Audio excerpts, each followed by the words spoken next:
Mihhail Fjodorov kutsus avalikult Volodõmõr Zelenskit üles vastutama korruptsiooni eest ja ausalt vastama, kas Zelenski tõesti ei teadnud midagi korruptsioonist oma lähikonnas. Vastuseks väitis Zelenski, et Fjodorov tahtis tema selja taga luua sõjaministeeriumi ja sisuliselt võtta üle armee juhtimise, kõrvaldades ülemjuhataja.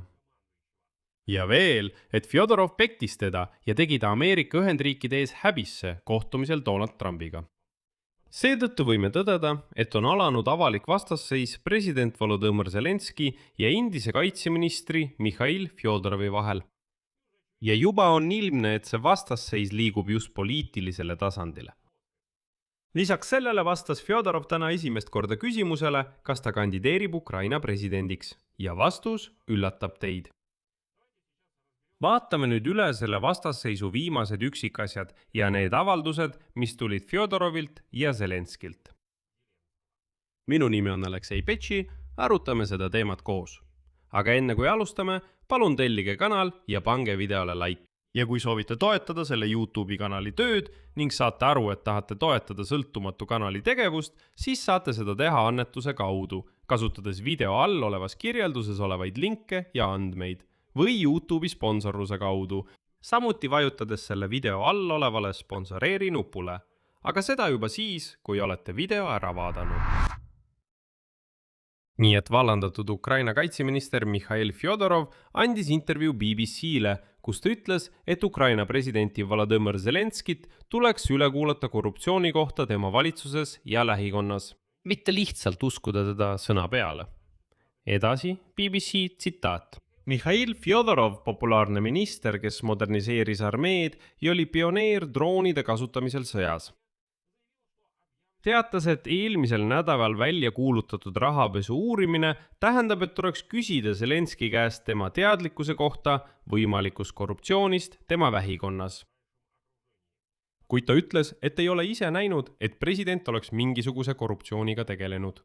Kogu meie ühise töö jooksul ei ole ma kordagi saanud temalt ülesannet ega korraldust, mis oleks olnud vastuolus seaduse või minu aususe põhimõtetega, ütles Fjodorov. Ja nüüd kordas endine minister samuti oma üleskutset korraldada Ukrainas valimised vaid mõni päev pärast video avaldamist, millest ta kutsus üles korraldama hääletust sõja ajal. Vaatamata kõigile rakendamisraskustele ütles Fjodorov, et tal on vähemalt moraalne õigus alustada valimiste teemalist arutelu. Edasi tema, tsitaat. Me ei tohiks karta seda arutada. See ongi demokraatia olemus. Kui ma ei saa oma ideid jagada ja neist oma enda ühiskonnaga avalikult rääkida, siis mille nimel me üldse võitleme? Kui valimisi kunagi ei toimu, siis me lakkame olemas demokraatia. Ja sellele vastuseks ütles Zelenski, et tema arvates oleksid sõja ajal valimised praegu Ukrainale liiga ohtlikud. Edasi tema tsitaat. Ma arvan, et sellise sõja tingimustes kujutavad valimised endast tohutut riski. Valimised praegu on tsunami riigile, mis lõhestab Ukraina. Samuti lisas Zelenski, et valimisi ei toimu, sest partnerid, kes temalt seda nõudsid, ei ole välja mõelnud ega isiklikult talle pakkunud, kuidas neid valimisi korraldada ja kuidas tagada turvalisus. No, see kõlab natuke kummaliselt. Justkui oleksid need valimised vajalikud just partneritele ja et nemad, mitte Ukraina võimud, peaksid välja mõtlema, kuidas neid valimisi korraldada. Ehk siis Zelenski ütleb otse, jah, partnerid nõudsid meilt valimisi. Ma ütlesin neile, hästi, tahate valimisi? Andke mulle kõik tingimused, mõelge välja, kuidas seda teha. Ja kui nad ütlesid, et neil pole ettepanekuid, siis ütlesin, siis valimisi ka ei tule. Aga tulles tagasi korruptsiooni küsimuse juurde, tuletan meelde, et juba endine presidendi kantselei juhi asetäitja Irina Mudreja sattus nabu ja sappu uurimise alla erioperatsiooni raames. Forrest Gump ja ta vabastati ametist 19. augustil 2026. Aastal talle esitati kahtlustus 150 miljoni grivna legaliseerimises tagatisraha jaoks endise energeetikaministri German Galutšenko eest, samuti seotuses kinnisvara ebaseadusliku ülevõtmisega.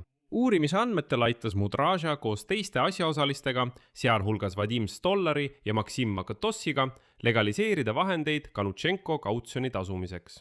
Galutšenko. kahtlustatavatele pannakse süüks ka ebaseadusliku äri kinnisvara ja ettevõtete hõivamis Kiievis, mille väärtus ületab 248 miljonit grivnat. korruptsioonivastased avaldasid helisalvestised, kus Mudraša tsiteerib kõrge ametniku nõuannet presidendi kantseleist. Mitte kaotada korruptsiooni, vaid seda süstematiseerida ja kontrollida. Ja nüüd ütles Mihhail Fjodorov esimest korda otse välja, et tekivad küsimused selle kohta, kas president Zelenski ise oli teadlik võimalikust korruptsioonist oma lähikonnas. Tsitaat: las ta ise vastab sellele küsimusele. Ma arvan, et ta on sellisteks küsimusteks valmis. Tema kohustus on meile kõigile öelda, kas ta teadis sellest kõigest või mitte. Ma ei taha teha mingeid oletusi. Ja Zelenski vastas, ta teatas, et korruptsioonivastaste asutuste juhtidel ei ole tema suhtes otseseid küsimusi. Ja tema sõnul saavad nad suurepäraselt aru, et tema isiklikult ei tegele korruptiivsete tegudega. Mis puudutab Madroit, siis Zelenski ütleb, et ta ei teadnud midagi, aga niipea kui sai teada, vallandas ta kohe samal päeval. Edasi tuleb Zelenski tsitaat. Sellest, mis seal välja öeldi, arvan ma, et piisab, et vallandada presidendi kantselei juhi asetäitja ja veel üks inimene osakonnast. Kui ilmub lisainfot, reageerime lisainfole. Kogu Zelenski vastuse mõte taandus lihtsale fraasile. Ma ei teadnud midagi, ma ei ole süüdi ja kui teada sain, vallandasin inimesed kohe. Fjodorov väitis omalt poolt, et on kõrvaldanud korruptsioonielemendid kaitsehankete valdkonnas, kuid hoiatas, et see mõjutab endiselt negatiivselt Ukraina kaitsevõimet ja ukrainlasi. Endine minister väitis, et ei ole presidendiga paar nädalat suhelnud ja tal ei ole tõendeid presidendi isikliku korruptsioonitegevuse kohta. Fjodorov kinnitas samuti, et jätkab uute sõjapidamisviiside edendamist ning kinnitas lähinädalatel visiiti Ameerika Ühendriikidesse, kus loodab kohtuda Elon Muskiga.